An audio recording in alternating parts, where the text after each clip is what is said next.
Thousands of individuals who know you have psychic abilities but don't know how to tap into your higher self.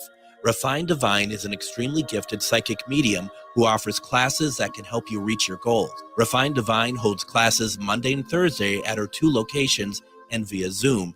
Classes consist of manifestation, learning psychic abilities, shadow work, and healing trauma. Refined Divine has helped thousands, and she can help you. This is Psychic Medium Deb. You can go to refineddivinepsychic.com. With a look at your AM 950 weather, I'm Patrick Lilia. Showers and thunderstorms continue tonight with a low of 53. And Wednesday, another chance of rain with a high of 56. Nightingale is your cozy, comfortable neighborhood bar and restaurant at 26th and Lyndale in Minneapolis. Come in for the famous Nightingale Burger or the Ginger Tamari Chicken Wings. View their menu or place a takeout order at nightingalempls.com. Portions of the following program may be pre-recorded. The views expressed and the opinions given by the individual host, guest, random reptoid, or chupacabra may not necessarily reflect those of AM 950 Radio, its affiliates, or its sponsors. Now, it's time to step into the unknown.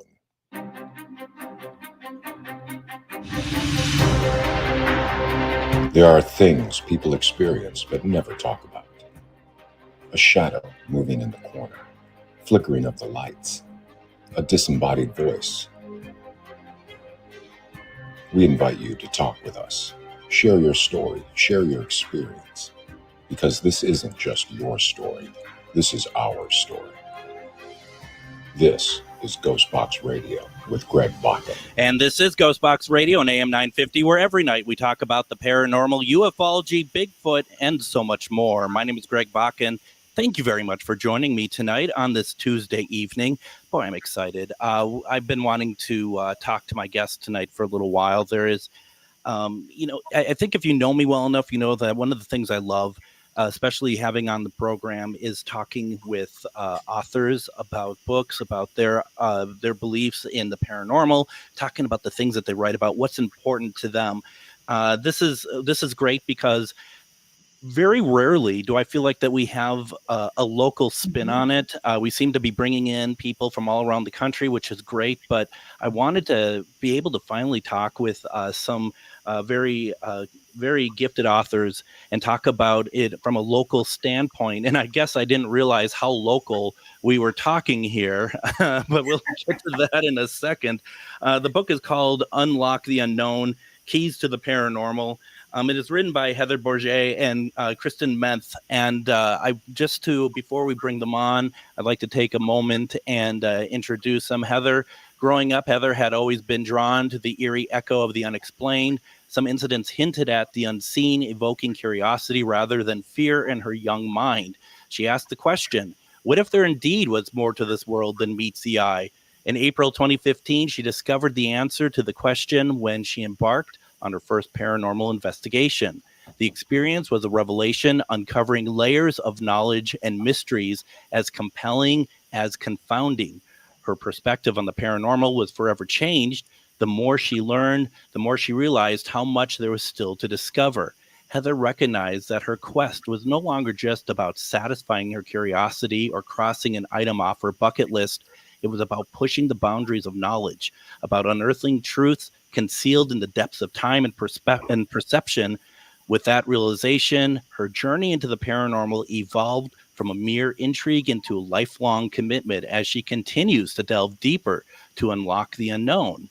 And then Kristin was born and raised in a small hobby farm in rural Minnesota. Growing up surrounded by the beauty of nature and the simplicity of rural life, Kristin has developed a deep appreciation for history and a fascination with historical buildings and locations. From an early age, Kristin would often explore the historical landmarks in her travels, eagerly immersing herself in stories of the past and uncovering the secrets they may hold. As her love for the history of these places grew, she did her interest in the paranormal. Utilizing modern equipment and the knowledge of the history of a location, she travels the Midwest in search of scientific proof of the paranormal. Kristin and Heather, welcome to GhostBox Radio. Thank you. Thank you for having us. Well, thank you very much for coming on. And, I don't want to, we're not going to give away addresses or anything, but you both are like ridiculously close to me right now. And I'm in St. Michael. And that's just like this radio show basically, I mean, kind of in a sense, not necessarily Kristin at the moment, but we're all kind of like focused in one part of Minnesota. It's pretty crazy, actually. Mm-hmm. Yeah, I'm just a couple miles down the road from you, Greg. Literally, she is in St. Michael as well. And when did I find this out? Like minutes ago. So, yes. So and that's the exciting thing too, is we had talked about, meeting people, and even though we live like literally next door to each other, all of us really, that we don't, we haven't really met before. And I think this is just kind of a way of like realizing, that a lot of people go and do their own thing in the paranormal. And I think that's what's really exciting about it, because now I can talk to you both about this and talk to you about it in the book, in terms of the book, I guess I should say. Once again, the book is called Unlock the Unknown, Keys to the Paranormal. You can get your copy at barnesandnoble.com. And I really hope that people do, because this book is not about really local Minnesota. There are some Minnesota locations in it, but there's a lot more to it. Heather, what is the book about? Really, it's about our quest to find answers to the paranormal. There's so much unknown and so many questions, and it to me, it almost feels like you get one question answered and then two more questions arise. Mm-hmm.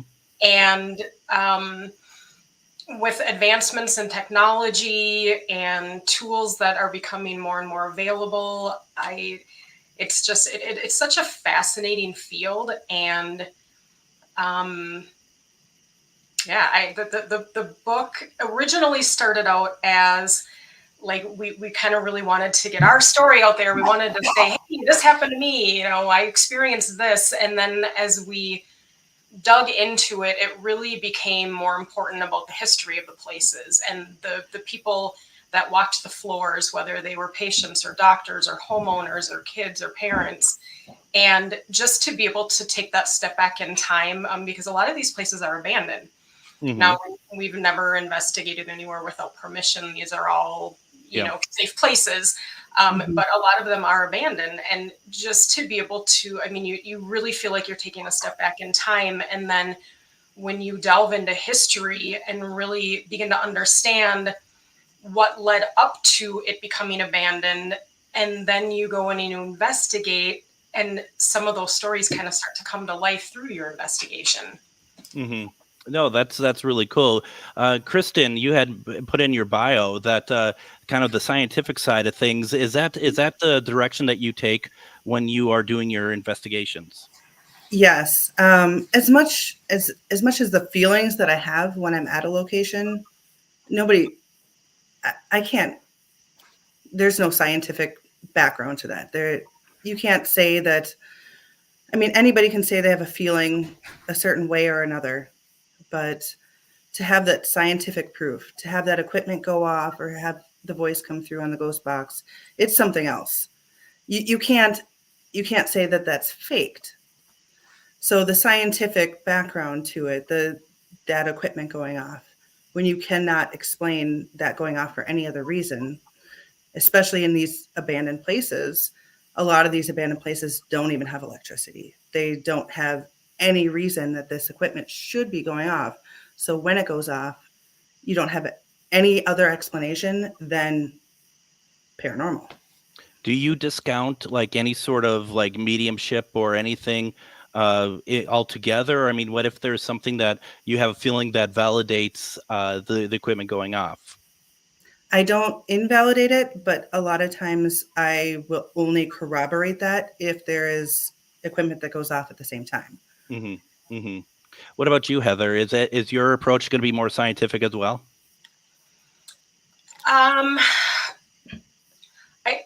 Like Kristin said, it's one thing to, I've had numerous times where, you feel like you walk through a giant spider web and every hair on your body stands up. And it's then when a piece of equipment goes off that then validates that feeling.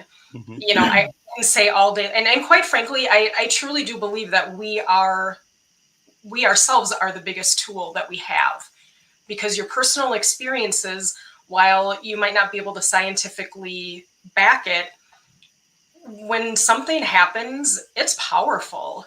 And especially then when you do have that piece of equipment that goes off, you know, you feel like you're being followed, and then the music box that there's no way you could trigger goes off, or, you know, a shadow crosses a grid, or, you know, an EVP comes through that, you know, says your name. So I'll tell you, you know, that, like, I think to myself, and I just did a show last night about my first time doing, you know, the paranormal stuff, using the equipment, using Spirit Box. You're absolutely right. There is nothing better than going through a recording and maybe hearing a voice or something that you didn't hear when you were there. I mean, there's something about that is just so amazing. And I don't think, I don't know about you two, I don't think that feeling's ever gone away either. Every time we get something, it never gets old. Well, it's never the same. I mean, you can have a similar feeling, but that experience is never going to be identical. And so therefore, the evidence that backs it up is never going to be the same. So it's always going to be a new experience. Absolutely. Now, how long have you two known each other?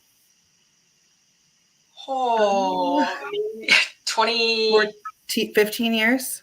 Yeah, I was going to say. Almost 15 years. Did you know each other prior to getting into paranormal investigations? Do you want to hear how we got into paranormal investigations? I would, as it happened. It was late night. I already put the kids to bed, and you know, sometimes I just sneak over to Heather's house and we have a couple beers in the garage. We were watching Ghost Hunters, and we both said we should try this, and so we did. And that was a bucket list. Grabbed the phone, found one, went and did the investigation, and we were hooked. And that was Morse Mill, Missouri. That was an awesome investigation. We met some pretty amazing team members there, and they took us under their wing, and we would not be where we are today without them. And I mean, Greg, to give you a little, I showed up wearing flip-flops and holding a flashlight, and that was it. And we happened to meet James and Mateo, and they had all the techie stuff. And I say techie because I don't even remember what they had. They were all decked out, and they had matching shirts, and they had, you know, all of the cameras and everything. And I, you know, kind of nudged Kristin. I was like, hey, let's go talk to those guys. And they took us under their wing, and they gave us our actual first piece of equipment, and it was quite the experience. What was your first piece of equipment then? K2. Yep, a K2. That's cool. It's like I said, it's just fun when you start using this stuff and it starts to work in an intelligent way as well. There's something really, really quite amazing about that. And so, you know, Kristin, I mean, from there, then it seems like that did it become an addiction in a sense? To say the least. Right. To say the least. I mean, a lot of research went into it. I mean, and we started gathering equipment here and there, and we did research, and we started signing up we did a lot of public investigations to start off with. And it took a toll, because a lot of the stuff, I mean, we had too many people. Yeah. And then we hooked up with another team that was with Fox Valley, and we were able to do investigations.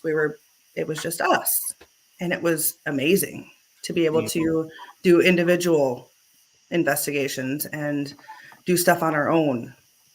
And then we started seeking things, just the two of us, to be able to investigate just smaller areas, booking places by ourselves. And so we were at these locations just by ourselves, and it was amazing, the stuff that we would get. just without all the other people around. Get so much more feedback that way. What do you think it was that made you decide, like, finally, like, you know what, we're just going to do this. We are more than capable of doing this. What was there anything that just kind of did so, or was it more of just a natural progression? I think to your point, Greg, we realized we could. I mean, it's kind of one of those things where, I mean, it seems kind of silly to say now, but like initially we almost felt like we had to book through someone else. We had to find someone else that was hosting an event at one of these places. And then it was, when you start looking into it, no, you can book private investigations at most of these places. And then when you think about it, it's like, well, why wouldn't we? And then we can just grab a handful of people that we want to investigate with and keep it small. And I think we realized that at Eldred House. And I think that was within the first year that we started investigating. And that's when we started like gathering a few people like, hey, you want to book this? I'd like to do it this weekend. And then 3-4 people would jump on. And then, I mean, it cost the same as those public investigations. But yet you had it all to yourself. We did. Absolutely. I felt for myself, for like the first year or two, I felt a little bit of imposter syndrome, a little bit, because I just didn't know, because I saw everyone else doing it and they're like all these teams and stuff. And kind of like you two, I was by myself for the longest, I was totally by myself. And it took me personally a long time. It doesn't sound like with what you two had, but it took me a while to finally just be like, like where you all came to is like, I have I know what I'm doing. I know how to do it. And I just, need to do it. And like what you two just said, you kind of find your tribe a little bit as well, don't you? When you have these investigations, there's just certain people that you just know that these are the people that I like to investigate with. Definitely. And everybody has their own way of doing things. Everybody has their own perspective on things. And we really started to enjoy being able to investigate with other groups and with other people, again, in a smaller setting, but with people that were like us, that really kind of had a grasp on what they were doing. And, I'm going to be honest, the first investigation, I was checking off a bucket list item. I was like, ooh, we should want a paranormal investigation. That would be really fun. And then when you really dive into it and you realize, wow, there's so many layers here and there's so much more to this, then you want to find other people that are passionate about it as much as you are. And I love learning from other people. I love seeing other people's techniques and ways of doing things. And yeah, that's why it's great to be invited by other teams to be able to see what they do, because we typically do things the same. And then if we always investigate with the same people, we always do things the same. So if another team invites us, it's so amazing to see what they are able to do. Maybe they do things a little different. They get a little bit different feedback and vice versa. Yep. Absolutely. Why don't we go ahead and do this? Let's go ahead, take our first break. When we come back, let's talk a little bit about the book. Let's see if anyone has any questions in the comments section, and we'll just keep this paranormal conversation going. This is going to be a great hour. You're listening to GhostBox Radio on AM 950.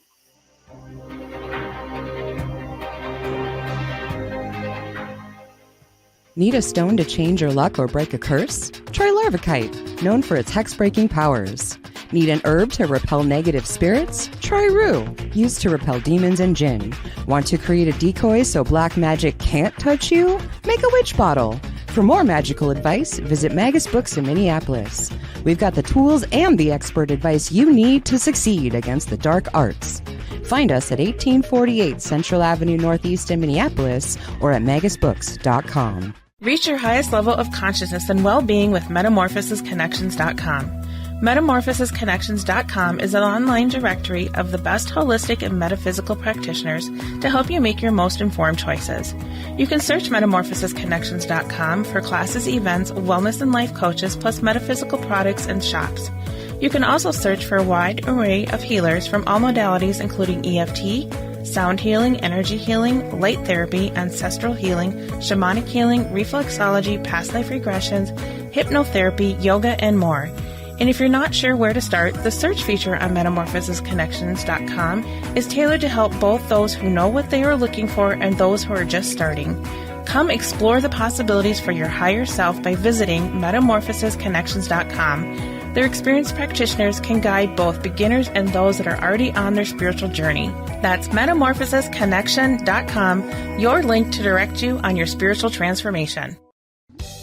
The Tilted Tiki, located in downtown Stillwater, helps you get your tropical tiki vibe on with a large selection of fantastic tasting tiki cocktails served in unique and fun glasses, a menu of delicious food ranging from small bites, craft tacos, sandwiches, and more. Plus, don't forget they have live music Wednesday through Saturday nights.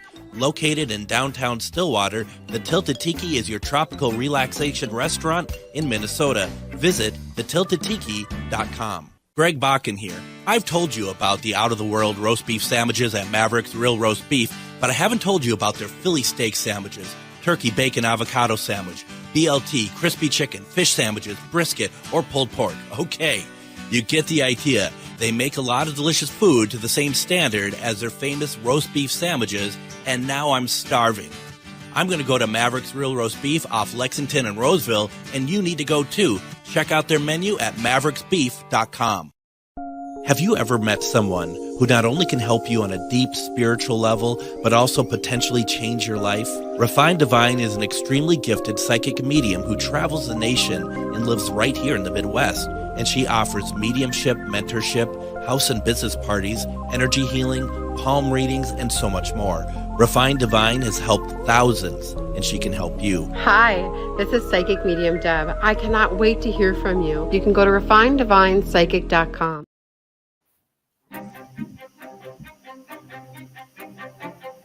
And welcome back to GhostBox Radio on AM 950. My name is Greg Bakun. Thank you very much for joining me tonight. Tonight we have on authors Heather Bourget and Kristin Menth. We are talking about Unlock the Unknown, Keys to the Paranormal, the book that they've written that just came out in the end of 2023. It's available on barnesandnobles.com. Please go there and pick up a copy. I've read through a lot of it. There are some amazing stories in here. There's some great insight in here. How many locations did you cover in this book? I think it was 17. It's substantial.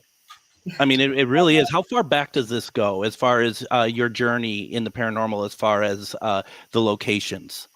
2015. 2015, yep. And I think we only went up to about 2022. We hit a few more locations since then. Mm-hmm. And there's a few that we did not include yet. Mm-hmm. So, yeah, it's a lot of locations. It doesn't cover all of them, but more of the suitable ones for a book. How did you decide on the allocation of the writing between the two of you?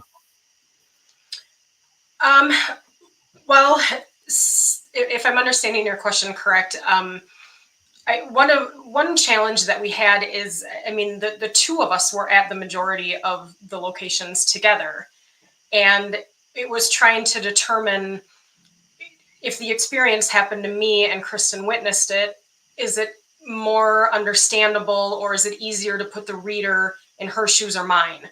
Is it easier, or is it going to be more understandable if it's from her perspective or mine? So that was one challenge that we had.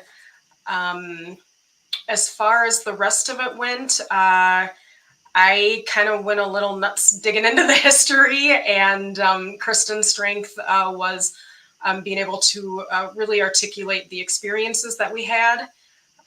So we kind of just did a divide and conquer. Right.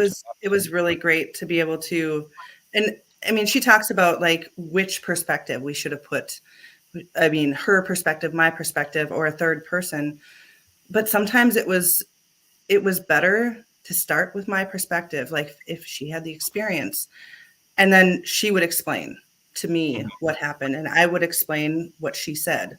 Sometimes you need to hear it from both of us. Like, I witnessed what happened to her, but to hear what she felt in that moment is something else. Like you needed to see it. You needed to be there. You needed to be the person that had that experience at the same time as an outside perspective. Did you find out anything new? I mean, for either Heather or Kristin, that you didn't realize at the time, like some new insights of how either of you had felt about a situation or something that happened at any of the locations? Definitely. So I'm going to tell you, when we first started in 2015, I had a lot more sensations, feelings in the beginning. More smell. I could feel an energy that followed me the entire night. Mm-hmm. At that time, she didn't have those feelings. Over the last, now it's been 9 years, she has developed those feelings and beyond surpassed me. I mean, she can go into Estes and she can hear and feel all of these words and conversations coming through to her that are beyond anything that I could have ever imagined hearing or feeling myself. Mm-hmm. That's really interesting. And Heather, the same thing for Kristin?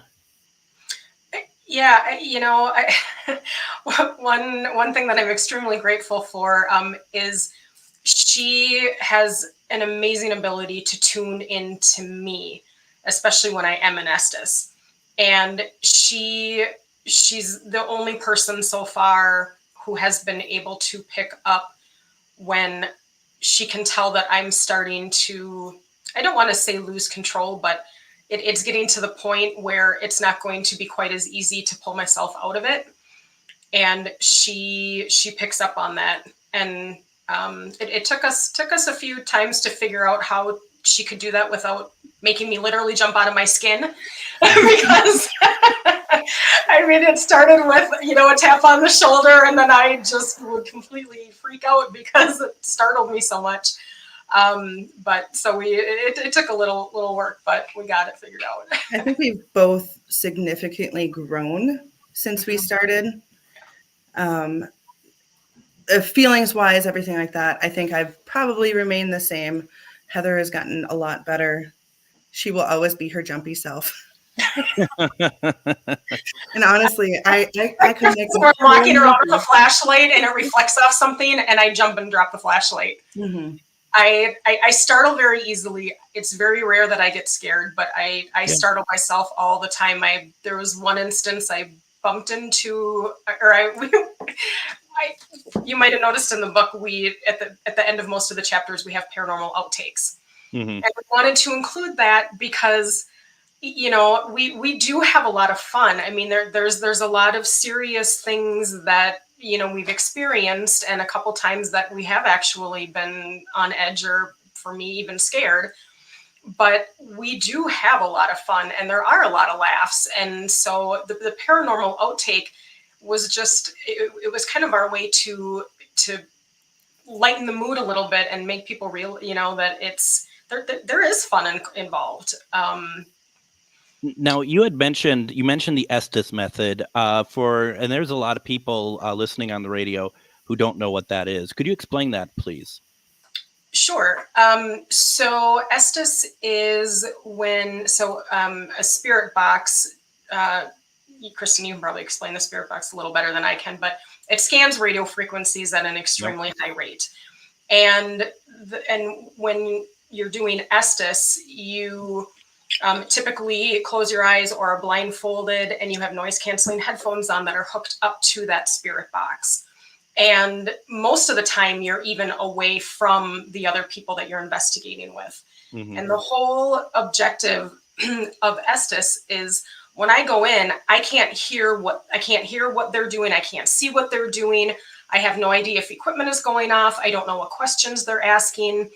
And so any feelings that I get, anything that comes through, whether it's my own thoughts, whether it's coming through the spirit box, that information is said out loud and relayed, and then the correlation is made. Did this make sense? Was anything validated? Because you're completely, literally blind and deaf from everything that's happening around you. Mm-hmm. Mm-hmm.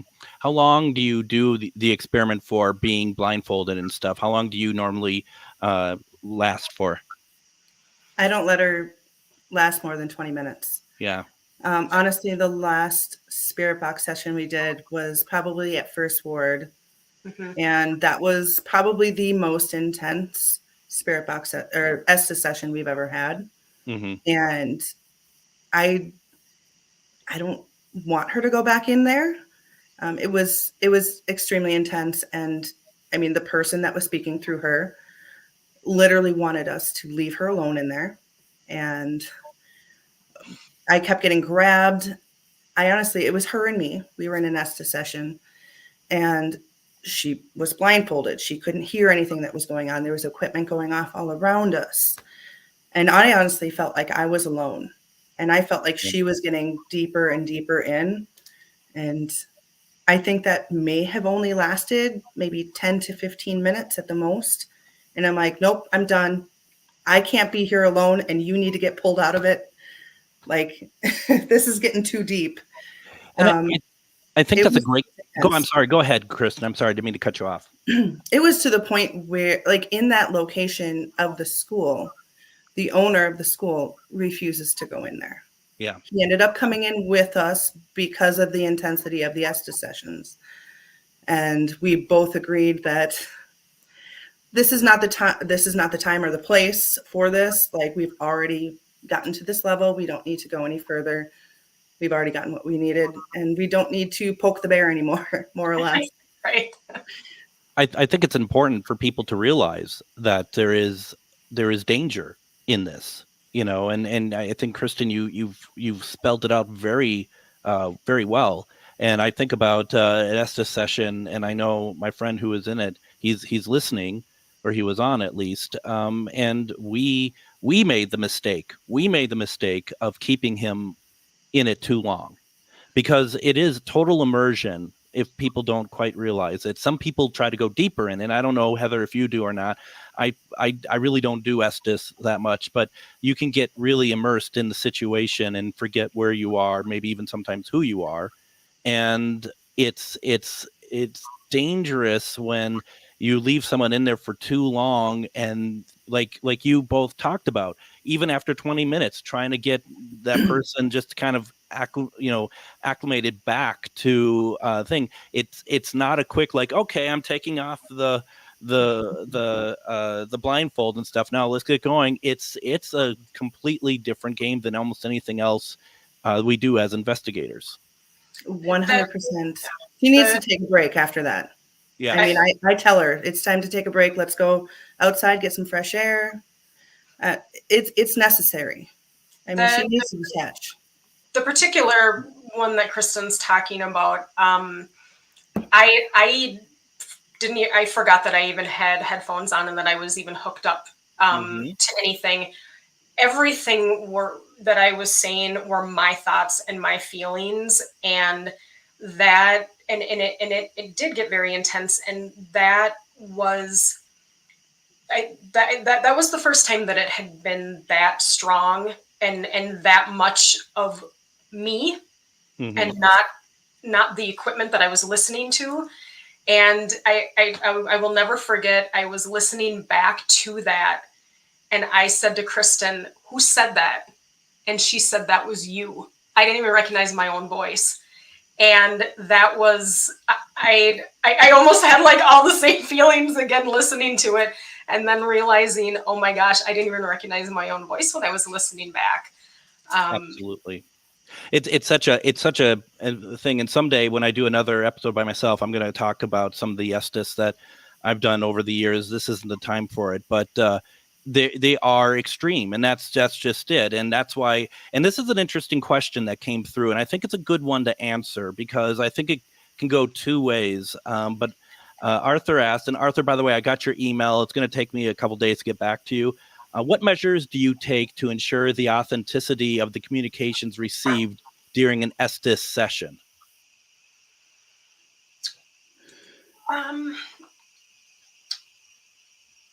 I'm not 100% sure how to answer that. In the instance that we were just talking about the other person that was with us was very familiar with the person who was coming through Estes based on mannerisms, just choice of words, the conversation that was happening. I mean, if we're in a completely new location somewhere that we aren't familiar with, the authenticity of the communication sometimes isn't validated, and sometimes it isn't validated until further research is done as far as names coming through or a situation unfolding or being explained. I don't know, Kristin, do you have anything to add to that? Yeah, actually, to add on to that, that is why we do the history research. I mean, if you've read our book, when you do read our book, that is why we dive so much into that history. Because if we have these Estes sessions, or we have a name come across on one of the spirit boxes, anything like that, there might be some correlation with the history that we have delved into. And that's why we look so much into the history, because we want to know what's happened here before, speculation, rumors, or even what actually is recorded has happened. Could I add a third piece to that? And because I wonder if maybe Arthur even meant this, and he may not have meant this, but one thing too is I'm only going to do an Estes method with people I know. And what I say about that is, you let alone about the safety part of it, you got someone who has your back. It's also, and I don't, those public events, and I put on public events, and, I might have talked about this the other day, where you'll get people who the spirit box isn't saying anything all night at this event. There isn't really a whole lot going on. And as soon as somebody, that you don't know puts on their headphones and everything else, next thing you know, suddenly the spirit box is swearing out of control, or it's having some sort of like talking very sexually or anything like that. And it's just like, you can't, that's where I have the biggest problem with the authenticity of what's coming through, because like you two know each other, you two have a good reputation. If Heather is putting on the headphones and the blindfold, you're going to know that no one's being messed around with somebody you don't know, and suddenly they're saying something that is totally uncharacteristic for the entire evening. To me, that's a big red flag right there. Another thought popped in my head as you were saying that. There are times where the Estes doesn't make sense. And that's okay. And it doesn't mean that there's not something legitimate coming through. It just, there's been a few times where I'll come out of Estes and Kristin will say, well, that was fun. I just listened to you have a conversation with yourself, because there were clearly two people talking back and forth. Right. And I wasn't answering any of her questions. I wasn't doing anything that she was asking, but she could tell that it was that I was picking up a conversation, but it was between two people. It had nothing to do with her. Absolutely. Why don't we go ahead and do this? Let's take our next break here. When we come back, if anyone has, I'm liking the questions that's in the chat room. If anyone has any other questions, put them in. We're going to keep talking about the book, Unlock the Unknown, Keys to the Paranormal, and anything else you want to talk about. You're listening to GhostBox Radio on AM 950.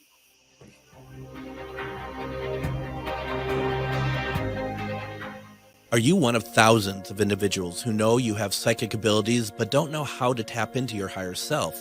Refined Divine is an extremely gifted psychic medium who offers classes that can help you reach your goals. Refined Divine holds classes Monday and Thursday at her 2 locations and via Zoom.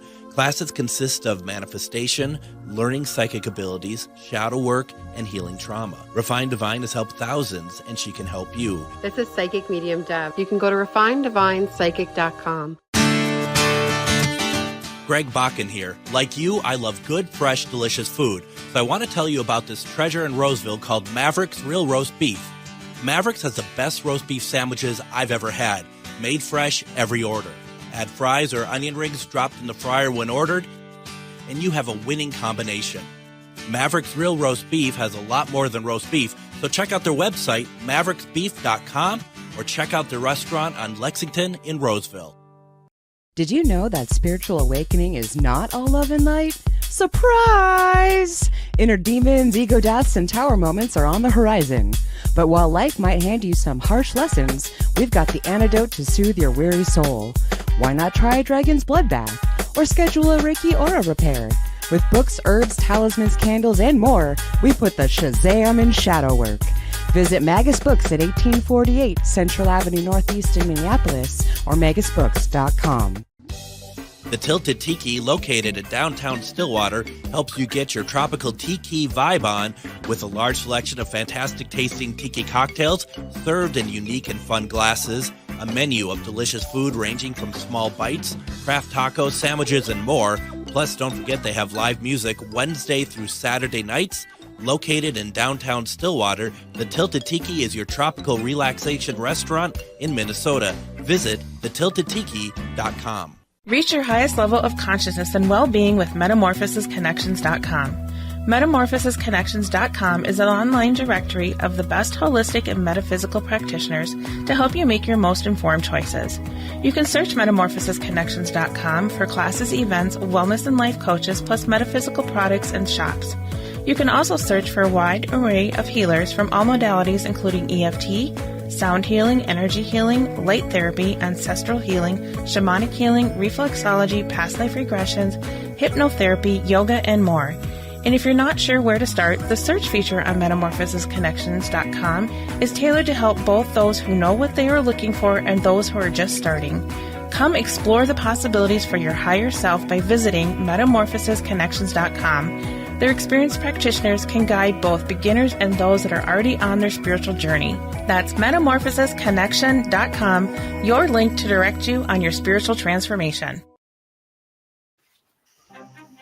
Yeah, I think I'm back on. And join me tomorrow on GhostBox Radio with Greg Bakun. Finally, we're going to be talking about reptilians. I've been wanting to talk about them for 10 years. I never found the right person to talk about them until I realized that Scotty Roberts, he wrote a book about it, The Secret History of the Reptilians. We're going to be talking with Scotty tomorrow about his book, and it's going to it's going to be a fantastic conversation. I've been wanting to talk about this for a while. So join us tomorrow. We're going to have Scotty Roberts on. We are talking with Heather Bourget and Kristin Menth. They wrote the book Unlock the Unknown, Keys to the Paranormal, available at barnesandnoble.com, also available on Amazon.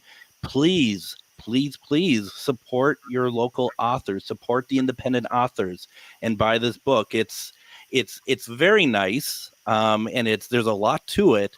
So, there's no reason, especially to add to your paranormal library, read, bring in, and you got people like Troy Taylor, I see, writing recommendations about this book. It doesn't get much better than Troy, as far as I'm concerned. So congratulations on that. Got a few people talking about the Estes method in the comments and stuff, which is cool to see. I don't want to get into the full story, though. John wants to. John didn't want to stop. He was the person I was talking about.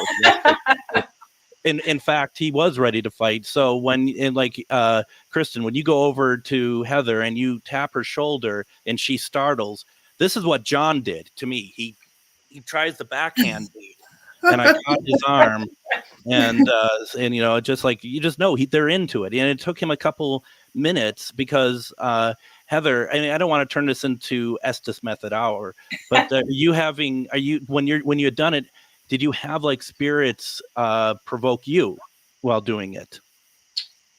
The last couple sessions I did, and I think it's just because the more you do it, the better you get at it. I mean, it's like with anything. I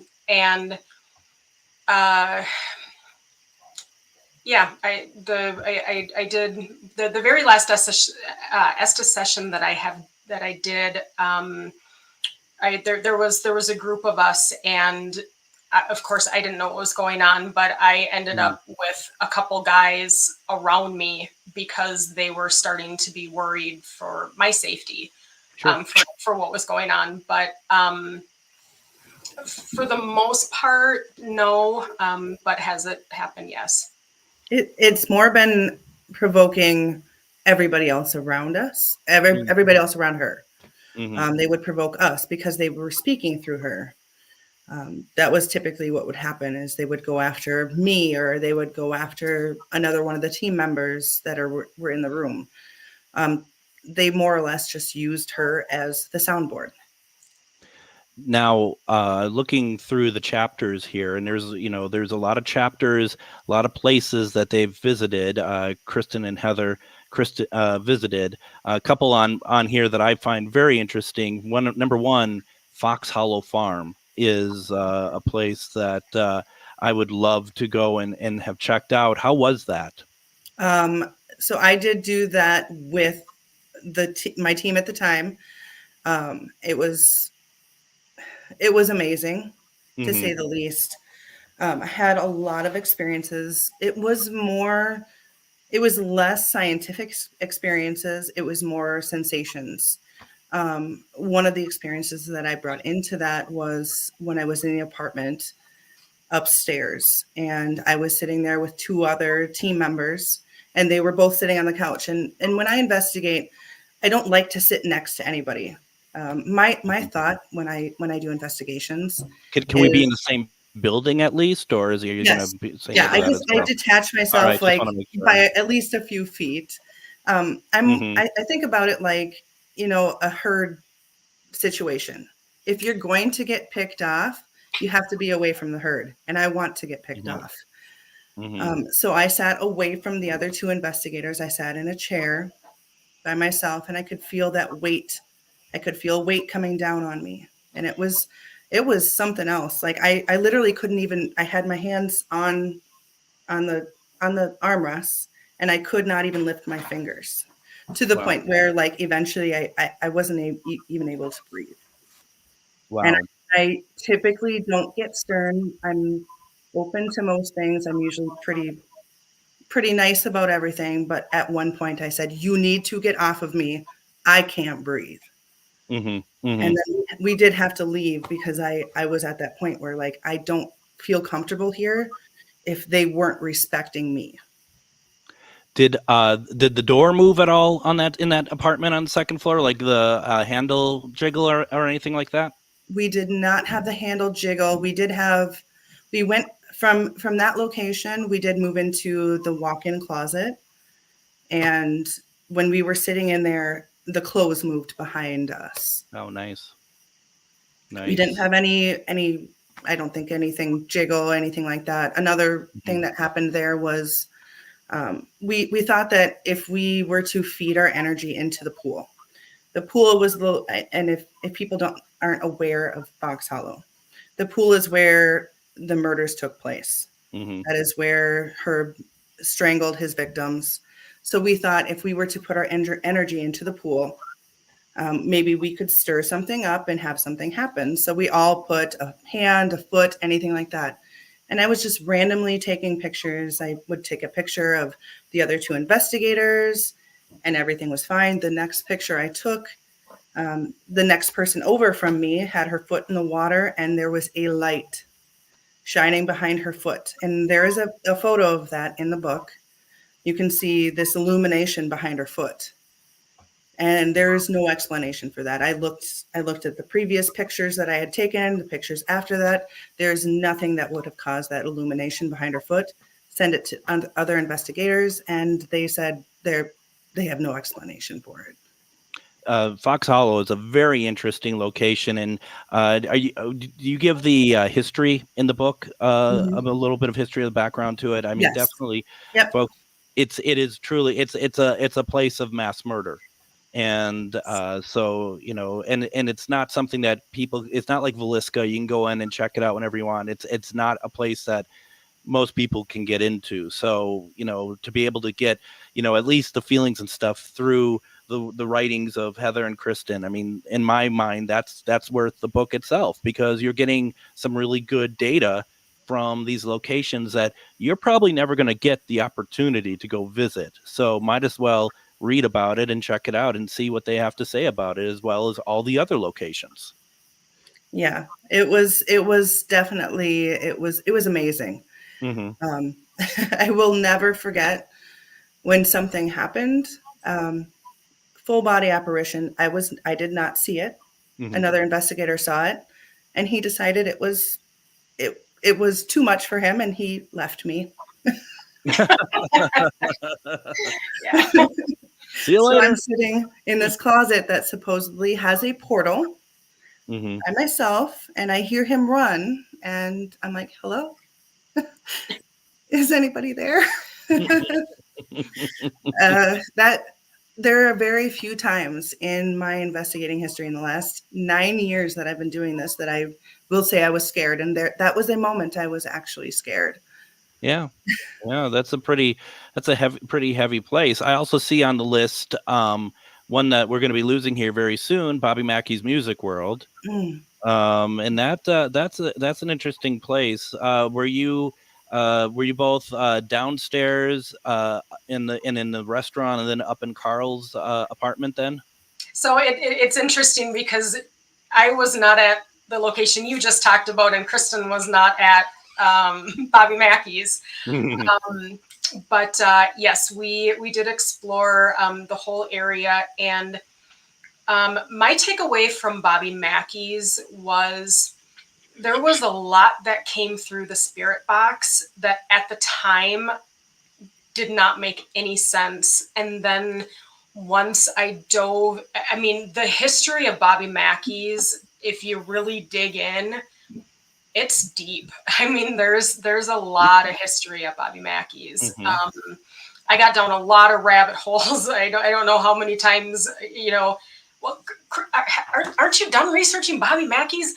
No, because I got down this other rabbit hole, and I would say there's 18 hours of research at the absolute minimum for Bobby Mackey's, and I listened to every minute of it. Yeah, so we did have some equipment, but like I said, the biggest thing was then when I went back and I re-listened to the spirit box sessions, and even a couple EVPs that we didn't hear at the time.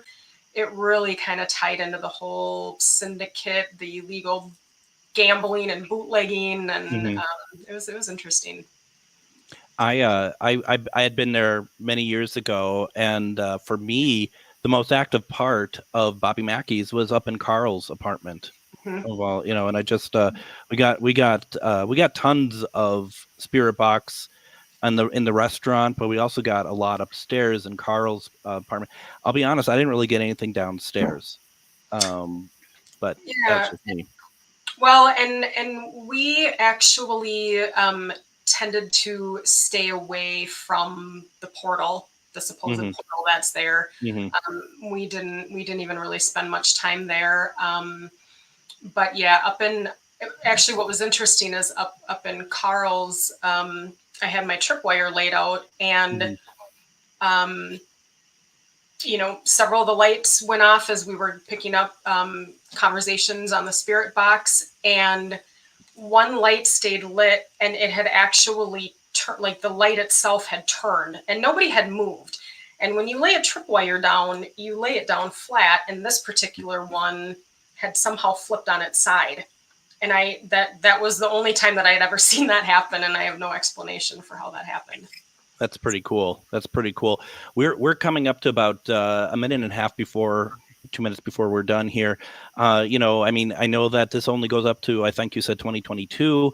Is there a place for either of you that you want to investigate but have not been able to do so yet? Kristin, what about you? Oh gosh, there's so many. Does one pop up to the top of the list? I would like to do, honestly, Waverly Hills solo. Sure. Or at least just with one other person. I wouldn't want a team. It was just say the two of us. Mm-hmm. That's cool. Heather, what about you? I would love to either visit and investigate at Tombstone. My dad is probably listening and laughing because that's one of our favorite movies. But that's just a whole different element of history that I have not yet been exposed to, and I would love to visit there. I had investigated Birdcage, and then another store on the Strip, if you call it a strip. Amazing, absolutely amazing. So definitely, you got to get out there. You will not be. It didn't make me want to go more. Well, get out there, and then I want to read about it in your next book. The book is called "Unlock the Unknown: Case of the Paranormal." It's written by Heather Bourget and Kristin Menth. It is available on Amazon.com. It's also available on Barnes and Noble. And this has been a lot of fun. I really appreciate it. When's the next book coming out? It's gonna. I mean, obviously, the first one took 8 years. Yeah, well, make it now. You know how to do it. Make it faster. I mean, you see, you must have learned something while you wrote the first one. Yes, quite a few somethings. Yes, we definitely did. Kristin, Heather, thank you so very much. I hope you enjoyed tonight. Definitely. Thank you, Greg. This was an amazing opportunity. Thank you. My pleasure. My pleasure. We'll be back tomorrow talking about reptilians, see if they can reunite me with my family. Everyone, have a good night. Take care.